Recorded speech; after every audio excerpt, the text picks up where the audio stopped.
না। যেই লেখক বন্ধুরা আমার পরপারে আল্লাহর আদালতে দাঁড়িয়েও জাহান্নাম থেকে মুক্তি পেয়ে আল্লাহর জান্নাতের ফয়সালা পেয়ে গেছে, ওই লেখক হলো সবচেয়ে বড় সফল। মুসলমান ভাইরা রে আমার, তবে সেই যুগে, সেই মুহূর্তে, সেই সময়ে এই সফলতা অর্জন করতে চাইলে আমাদের প্রত্যেককে বন্ধুরা আমার আমাদের আমলের কোয়ালিটি সুন্দর করা লাগবে। যার আমল ভালো হবে তার বন্ধুরা আমার জাযা ভালো হবে, যার আমল খারাপ হবে তার বন্ধুরা আমার সাজা বড় ভয়ঙ্কর হবে। আমল ভালো কোনটা আর কোনটা মন্দ, আমার নেতা যেটা বলেছে না না, আমার পীর যেটা ভালো বলেছে না না, আমার গবেষক যেটা ভালো বলেছে না না, আমার পার্টি যেটা ভালো বলেছে না, ইসলাম আর শরীয়ত যেটাকে ভালো আমল বলেছে ওটাই ভালো, ইসলাম আর শরীয়ত যেটাকে মন্দ বলেছে ওটাই মন্দ। তার মানে আমি আমাকে কেবলমাত্র সফলতার চূড়ান্ত শিখর পর্যন্ত নিতে পারবো কখন? আল্লাহর প্রেরিত শরীয়তকে আমার জীবনে 100% মেনে নেব যখন। আমি যখন শরীয়তকে আমার যেই জিনিসের স্বীকৃতি তামাম দুনিয়া দিচ্ছে, এটি হলো একটা সৃষ্টি, আর আল্লাহ হলেন সকল সৃষ্টির স্রষ্টা। স্রষ্টা মানে না সৃষ্টি মানে, এর চাইতে ইন্টারন্যাশনাল পাগল আল্লাহর জমিনে আর কোনোদিন তৈরি হবে না। ঠিক বললাম? স্রষ্টা মানে না সৃষ্টি মানে, এর চাইতে ইন্টারন্যাশনাল পাগল আল্লাহর জমিনে আর কোনোদিন হবে না। সেই জিনিসটা কি? সেটি হলো মৃত্যু। মৃত্যু, মরণকে অস্বীকার করবার মতো মানুষ আজকের পৃথিবীতে একজনও খুঁজে পাবেন? অতীতে ছিল কি? আগামীতে আসবে কি? নাস্তিক হোক আর আস্তিক হোক, কাফের হোক আর মুশরিক হোক, ধর্মওয়ালা হোক আর ধর্মহীন হোক, মৃত্যুকে অস্বীকার করার মতো কোনো মানুষ নেই। আল্লাহর কোরআনে আল্লাহ প্রথম মেসেজ দিলেন, কুল্লু নাফসিন যায়িকাতুল মাউত, প্রতিটি প্রাণীকে মৃত্যুর স্বাদ গ্রহণ করতেই হবে। অথচ এই মৃত্যু আল্লাহ পাকের একটা সৃষ্টি মাত্র। আল্লাহ পাকের অসংখ্য অগণিত সৃষ্টি আছে। আল্লাহর কোরআনে আল্লাহ বলেন, ওয়া ইন তাউদ্দু নি'মাতাল্লাহি লা তুহসুহা, আমার নিয়ামত গুনতে চাইলে গুনে শেষ করতে পারবে না। যত নিয়ামত, যত সৃষ্টি আমার আছে, তার মধ্যে একটা সৃষ্টি হলো মরণ।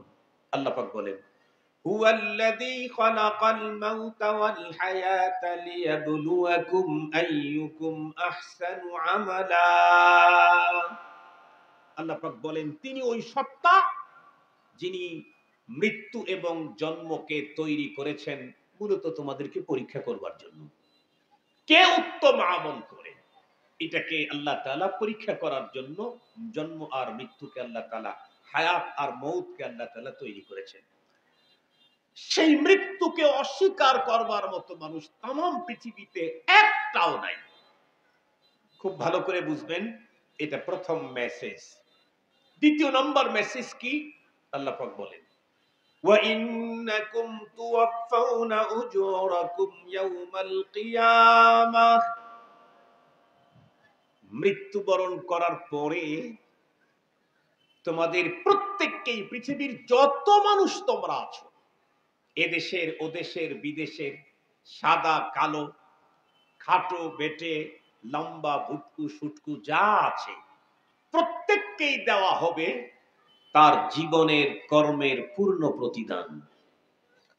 পুরা প্রতিদান দেওয়া হবে। আল্লাহ পাক বলেন, তুমি তোমার জীবনে যা করেছো এর পুরা প্রতিদান পরপারে দেওয়া হবে। তাহলে জিজ্ঞাসা আসে, হুজুর, ভালো মন্দ কাজের কোনো পাওনা কি দুনিয়াতে আমরা পাবো না? অবশ্যই পাবো। কাজ ভালো হোক আর মন্দ হোক, তার পাওনা দুনিয়াতেও পাবো।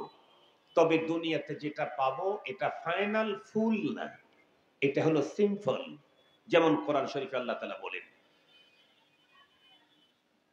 ওয়ালানুযীকান্নাহুম মিনাল আযাবিল আদনা দুনাল আযাবিল আকবার লাআল্লাহুম ইয়ারজিউন। আল্লাহ পাক বলেন, আমি তোমাদেরকে পরপারের ফাইনাল ভয়ঙ্কর শাস্তির আগে দুনিয়াতে সিম্পল শাস্তি দিয়ে থাকি। কেন? যাতে করে এই শাস্তি দেখেই তোমরা অপরাধের কাছ থেকে নিজেকে গুটিয়ে নিতে পারো। তাহলে বোঝা গেল এই পৃথিবীতে অপরাধীদের যতই শাস্তি হোক, যদি এই অপরাধের তওবা করে আল্লাহর কাছ থেকে বিষয়টা ডিসমিস করে না নিতে পারে, তাহলে এর পুরোপুরি পাওনা দেওয়া হবে কোথায়? আখিরাতে। ঠিক তদ্রূপ নেক কাজ মানুষ দুনিয়াতে যতই করুক আর এর কারণে তার জীবন যতই সম্মানিত হোক, পৃথিবীতে এই পাওনা তার নেক কাজের ফাইনাল না, পুরোপুরি পাওনা না, পুরোপুরি পাওনা দেওয়া হবে আখিরাতে। সঙ্গত কারণেই আমার জীবন যেটা আল্লাহ আমাকে দিলেন, এই জীবনটা বড় হিসাব নিকাশ করে কাটানো দরকার। আমার জীবনের প্রতিটি কর্মের প্রতিদান আল্লাহ আমাকে দিবেন।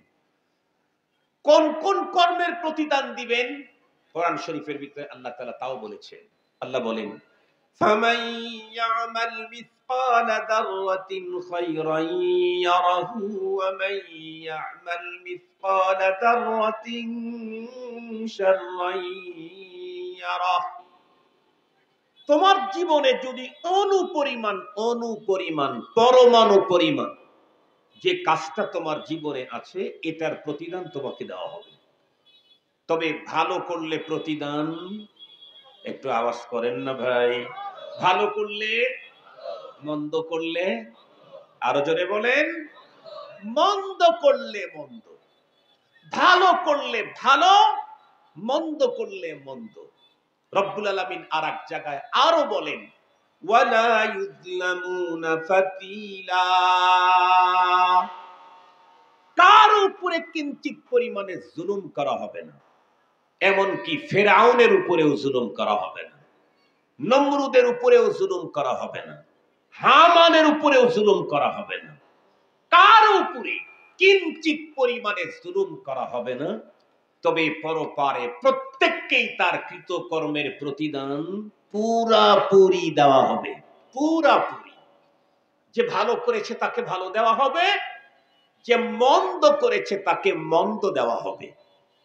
এখন সবচেয়ে গুরুত্বপূর্ণ একটা কথা বলবো, যেটা নিয়ে আমাদের দেশের মানুষ অনেক বিভ্রান্তিতে আছে, অনেক মূর্খতার ভিতরে আছে, অনেক অজ্ঞতার মধ্যে আছে। সেটি হলো, ভালো কাজ করলে ভালো প্রতিদান পাবো 100%, মন্দ করলে মন্দের প্রতিদানও পাবো 100%। কিন্তু ভালো বলতে কোনটা, মন্দ বলতে কোনটা?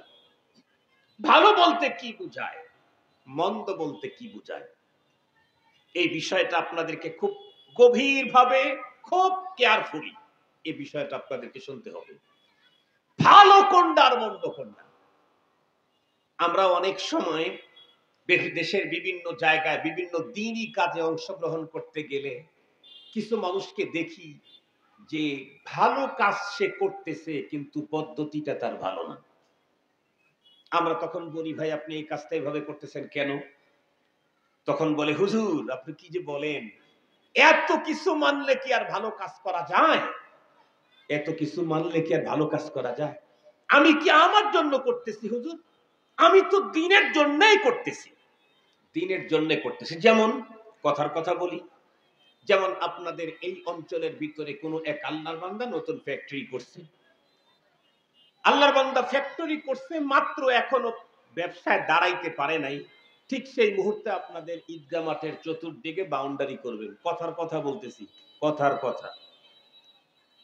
এখন আপনারা ওই ফ্যাক্টরির মালিকের কাছে গিয়ে বললেন, ভাই আমাদের ওইখানে তো ঈদগাহ মাঠের বাউন্ডারি শুরু করছি, তো আমাদেরকে ওখানে কিছু সহযোগিতা করতে হবে। অথচ আল্লাহর বান্দা মাত্র 2 বছর হয় ব্যবসা শুরু করছে, এখনো তার প্রতি মাসে লাখ লাখ টাকা লস গুনতেছে। এরপরেও সে জারি রেখেছে, চালু রেখেছে। কেন? হয়তো আগামী বছর থেকে সে লাভ দেখতে পাবে। আপনি তখন গিয়ে তার উপরে চাপায়া দিলেন কি, এখানে কিছু অংশগ্রহণ করতে হবে। উনি বলতেছিলেন, ভাই আমি তো খুব লসে আসি, আমি তো এই মুহূর্তে কিছু করতে পারতেছি না। বাম দিক থেকে একজন আওয়াজ করলো, এই অঞ্চলের ভিতরে ফ্যাক্টরি করে ব্যবসা করে খাবেন, আর আমাদের ঈদগাহ মাঠে কিছু দিবেন না, এই ফ্যাক্টরি এলাকায় আর থাকবে না। বলেন তো দেখি, এটা বৈধ না অবৈধ? এটা হলো ধর্মের নামে চাঁদাবাজি। এটা ধর্মের নামে কি, কথা বলেন না কেন? এটা ধর্মের লেভেলে চাঁদাবাজি। আপনাকে এই অনুমতি কে দিল? আপনি কার ধর্ম পালন করতে গেছেন? কার ধর্ম? আপনার পীর সাহেবের ধর্ম? আপনার খতিবের ধর্ম? আপনার নেতার ধর্ম? যদি বলেন আল্লাহর ধর্ম পালন করতে গেছেন, তাহলে আল্লাহ এই জাতীয় কালেকশন নিষেধ করেছেন, এই জাতীয় চাঁদাকে নিষেধ করেছেন, আল্লাহ নিষেধ করেছেন। আপনি কার ধর্ম পালন করতে গেছেন? বলুন তো দেখি। আমরা যদি বলি ভাই এই পদ্ধতিতে তো টাকা পয়সা কালেকশন করার অনুমতি নাই, কি বলে হুজুর এত মাসলা খুঁজলে কি এক ধর্মের কাজ হবে? তার মানে ধর্ম উনি উল্টা ফেলাইতেছেন, সাহাবায়ে কেরাম আর কিছু করেন নাই, তাবেঈরা কিছু করেন নাই, ওলামায়ে কেরাম কিছু করেন নাই, যা করেন আজকের ছেলেপেলেরাই উল্টা ফেলাইতেছে। মনে রাখবেন, ধর্মের কাজ করতে হবে ধর্মের নিয়মে। আপনারা বাইসাইকেল হুন্ডা মুন্ডা চালান তো, মোটরসাইকেল চালান না? আমাদের দেশে যত মোটরসাইকেল আছে তার ভিতরে সবচেয়ে বেশি মনে হয় ইন্ডিয়ান হুন্ডাই বেশি চলে, তাই না? ইন্ডিয়ান। বলেন তো দেখি, ইন্ডিয়ান গাড়িতে জাপানি পার্টস লাগাইলে খুব ভালো চলে? কথা বলেন না কেন? জাপানি গাড়িতে ইন্ডিয়ান পার্টস লাগাইলে খুব ভালো চলে না। জাপানি পার্টসের অনেক দাম, কিন্তু সেটা ইন্ডিয়ান গাড়ির জন্য উপযুক্ত না, সেটা জাপানি গাড়ির জন্য উপযুক্ত। কথা কি বুঝাইতে পারছি আপনাদেরকে? ধর্মের কাজ করতে যদি আপনি চান, আপনার বানানো পদ্ধতি উপযুক্ত না, কোরআন যে সিস্টেম দিয়েছেন সেটাই উপযুক্ত। কোরআন যে সিস্টেম দিয়েছেন সেটাই উপযুক্ত। আপনার বানানো পদ্ধতিতে ধর্ম হতে পারে না, আমার বানানো পদ্ধতিতে ধর্ম হতে পারে না। আপনাদেরকে আরো সহজ করে বুঝবার জন্য বলি, ভালো কোনটা আর মন্দ কোনটা। আপনাদেরকে বললেন হুজুর ভালো কাজই তো করতে গেলাম, কিন্তু বাধা দিলেন তো আপনি। কি ভালো কাজ করতে গেছেন? আপনি তো চাঁদাবাজি করতে গেছেন। আপনি একজন মানুষের কাছ থেকে দ্বীনের কাজে সহযোগিতা চাইবেন, পদ্ধতি আলেমের কাছ থেকে শিখেন। আলেমরাও চাঁদা নিয়ে কোটি কোটি টাকা প্রতি বছরে ব্যয় করে মাদ্রাসা চালায়, কিন্তু কোনো দাতা বলতে পারবে না কোনো আলেম এসে কোনো দাতার কাছে বার্গেনিং করে টাকা নিয়েছে। বরং এক দাতার কাছে 10 বার যায় ঘুরে আসছে, তারপরেও বিনয়ের সাথে বলছে, হাজী সাহেব যদি কিছু সহযোগিতা করতেন আমার ইয়তিমরা খেতে পেত। কি বৃষ্টি কই? আমার চোখে তো এখনো বৃষ্টি পড়লো না, তার আগে আপনাদের এই অবস্থা দেখতেছি। অথচ বাংলাদেশের অনেক জায়গা এমন আছে মুষলধারে বৃষ্টির ভিতরেও লোক দাঁড়িয়ে দাঁড়িয়ে এই হাঁটুর অর্ধেষ্ট সাক পানি পর্যন্ত শুনেছে। ইতিহাস বহু আছে। যদি বৃষ্টি বেশি হয় চলে যায়নি, আপাতত কিছু কথা শোনেন। আমি আপনাদেরকে সহজে বুঝবার জন্য বলি, ভালো কাজ কোনটা আর মন্দ কাজ কোনটা। আমি যদি বলি এটা ভালো সেটা ভালো না, আমি যদি বলি এটা মন্দ সেটা মন্দ না, বরং ভালো আর মন্দ এটা ঠিক করে দিবেন কে? আরো জোরে বলেন কে? খুব ভালো করে বুঝতে হবে, যত দূর পর্যন্ত মাইকের আওয়াজ যায়, প্রতিটি মুসলমান নারী আর পুরুষকে এই কথা খুব গভীরভাবে লক্ষ্য করা দরকার। ভালো বলতে কোন কাজ, মন্দ বলতে কোন কাজ। আমার দৃষ্টিতে যেটা ভালো সেটাই ভালো হতে হবে এমনটি না, আমার দৃষ্টিতে যেটা মন্দ সেটাই মন্দ হতে হবে এমনটি না। বিষয়টাকে বুঝাবার জন্য বলি, খুব ভালো করে বুঝবেন। আমাদের বন্ধুরা, আমার দেশের ভিতরে সরকারের যত আইন আছে, এই আমার দেশের আইন এবং ইন্ডিয়ার আইন কি সেম সেম হয় নাকি? অনেক বিষয় আছে ইন্ডিয়াতে বৈধ, আমার দেশে অবৈধ। কথা বলেন না কেন? অনেক বিষয় আছে আমার দেশে বৈধ, ইন্ডিয়াতে অবৈধ। অনেক বিষয় আছে আমার দেশের আইনে বন্ধুরা আমার বৈধ, কিন্তু সৌদি আরবের আইনে অবৈধ। যেই মানুষটা যেই দেশে বাস করে তাকে ওই দেশের নিয়ম মানতে হয়। সেই নিয়ম যদি না মানে তাহলে সে দেশের রাষ্ট্রপ্রধান রাষ্ট্রীয় আইন অমান্য করার কারণে তারে পানিশমেন্ট দেয়, জেলখানায় ভরে দেয়। ভালো করে বুঝবেন। তাহলে বন্ধুরা আমার, আমার দেশের সব বৈধগুলা তামাম দুনিয়াতে বৈধ হবে এমনটি না, বরং আমার দেশের অনেক বৈধ ইন্ডিয়াতে অবৈধ, সৌদি আরবের অনেক বন্ধুরা আমার বৈধ, আমার দেশের ভিতরে অবৈধ। খুব শুধু তাই নয়, বিগত 52 বছর বাংলাদেশে আমরা নিজের চোখেই যেটা দেখলাম, আপনারাও দেখেছেন, একই দেশের ভিতরে সরকার পরিবর্তন হইলেও বন্ধুরা আমার বৈধ অবৈধ পরিবর্তন হইয়া যায়। সরকার চেঞ্জ হইলেই বৈধ অবৈধ চেঞ্জ হয়ে যায়। যেমন সহজে বুঝবার জন্য বলি, বিগত সরকারের সময় হেফাজতে ইসলাম, জামাতে ইসলাম নাম শুনলেই অবৈধ। কথা বলেন না কেন? কিন্তু এই সরকারের সময় আবার ওই সরকারের নাম শুনলেই কট খাইছে। কথা বলেন না কেন? এখন হেফাজতে ইসলাম নাম শুনলে আর কোনো ঝামেলা। আপনাদেরকে বুঝাবার জন্য যদি একটা মেসাল দেই, ঝামেলা নাই তো? ভালো করে বুঝবার জন্য। এখন তো সবই তো আর বিয়ে পাস না, সবাই তো হাদিস শরীফ পড়ে আসে নাই। এই জন্য আমার কথা সবাই নেওয়ার জন্য একটা মেসাল দেই। মানুষকে দিয়ে মেসাল দিয়ে লাভ কি? আমি আমাকে দিয়েই দিই। আমি হেফাজতে ইসলাম বাংলাদেশের কেন্দ্রীয় সহকারী মহাসচিব, কিন্তু আমি এই পদের জন্য কোনোদিন লবিং, গ্রুপিং, দৌড়াদৌড়ি, এমনকি বসে থেকে দোয়াও কোনোদিন করিনি। বড়রা আমাকে স্নেহ করেন, ভালোবাসেন, মহাব্বত করেন নিজের সন্তানের চাইতেও বেশি। হাটহাজারী মাদ্রাসার শেখ আমাকে ডেকে নিয়ে হযরত তার খাদেমের মাধ্যমে আমারে খেলাফত দিয়েছেন। জুনাইদ বাবু নগরী রহমাতুল্লাহ আলাই আমাদের 4 জনকে একসঙ্গে খেলাফত দিয়েছেন বাবুনগর মাদ্রাসায়। মামুনুল হক, আমি, আইয়ুবী আর হাসান জামিলকে। অনেক বড়রা নিজের সন্তানের চাইতেও বেশি মহব্বত করেন। তাই বড়রা চাইছেন যে ছেলেটাকে একটা পদ দেই।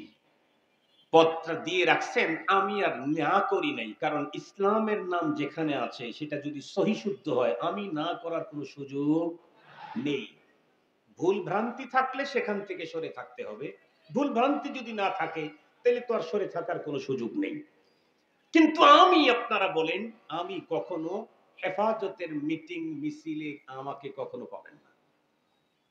বিগত ক্রাইসিস টাইমে ফ্রেন্ড সার্কেলের ম্যাক্সিমাম গুলা যখন ভিতরে, আমরা মাত্র 2 জন বাইরে, আমি আর হাসান জামিল, আর সব মেহমানখানায় ছিল। তখন মাননীয় প্রধানমন্ত্রী শেখ হাসিনার মেহমানখানায় ছিলেন, আমরাই শুধু মেহমানখানার বাইরে।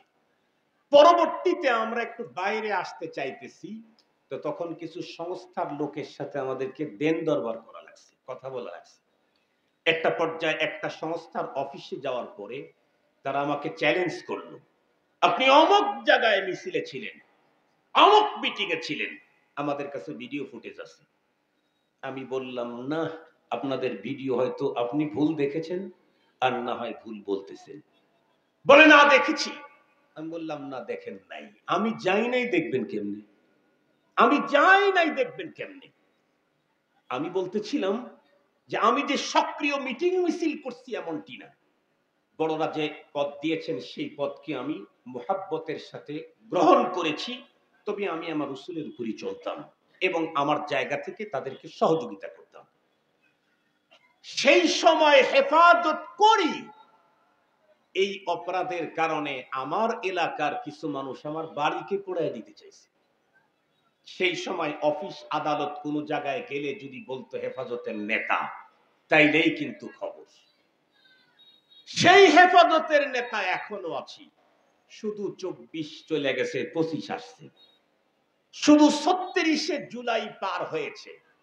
এরপরেই আগে হেফাজত নাম শুনলেই প্রশাসনের লোকেরা রেডি হইতো হ্যান্ডক্যাপ দেওয়ার জন্য, এখন অফিসে গিয়া হেফাজত বললে চেয়ার থেকে দাঁড়ায় সম্মান দেওয়ার জন্য। কথা সহি না গলত? কথা সত্য না অসত্য? একই দেশে একই জিনিস, কখনো বৈধ কখনো। বিগত সরকারের সময় ছিল অমুক দল নিষিদ্ধ অবৈধ, এখন বলেন তো দেখি তারাই নিষিদ্ধ অবৈধ। আবার সময় চেঞ্জ হলে হয়তো বা আরো কিছু হতে পারে এবং হবেই। আল্লাহ আলাম মুতাগায়্যির, আমরা জীবনে ও শুরুবেলায় জীবনে পড়েছি আল্লাহ আলাম মুতাগায়্যির। তাহলে বুঝা গেল বৈধ আর অবৈধ আমি যেটা বলবো সেটা না, বরং এই দেশের বৈধ অবৈধ গভর্নমেন্ট যেটা বলবে সেটা। রাষ্ট্র যদি একটাকে বৈধ বলে সেটাই বৈধ, সেটা করলে আপনার ঝামেলা নাই। রাষ্ট্র আরেকটাকে অবৈধ বলেছে সেটাই অবৈধ, সেটা করলেই আপনার পানিশমেন্ট। মনে রাখতে হবে আল্লাহর কাছে তার আদালতে জীবনের সকল কর্মের প্রাপ্তি যখন আমরা নেব, তখন বৈধ আর অবৈধ রাষ্ট্র যেটা বলছে সেটা না, নেতায় যেটা বলছে সেটা না, আমার বিবেক যেটা বলছে সেটা না, কি বলে আমেরিকা যেটা বলছে সেটা না, দাদারা যেটা বলছে সেটা না, জাতিসংঘ যেটা বলছে সেটা না, বরং তখন বৈধ আর অবৈধ আল্লাহ যেটা বলতে বৈধ বলছেন সেটাই বৈধ, আল্লাহ যেটা অবৈধ বলেছেন সেটাই অবৈধ। খুব ভালো করে বুঝবেন, সঙ্গত কারণে রব্বুল আলামিন যেই কাজগুলিকে ভালো বলেছেন সেই কাজগুলা চিরকাল পর্যন্ত ভালো। আল্লাহ পাক যেগুলাকে মন্দ বলেছেন তামাম দুনিয়া মিলে সেটাকে ভালো বললেও ভালো হওয়ার সম্ভাবনা নাই।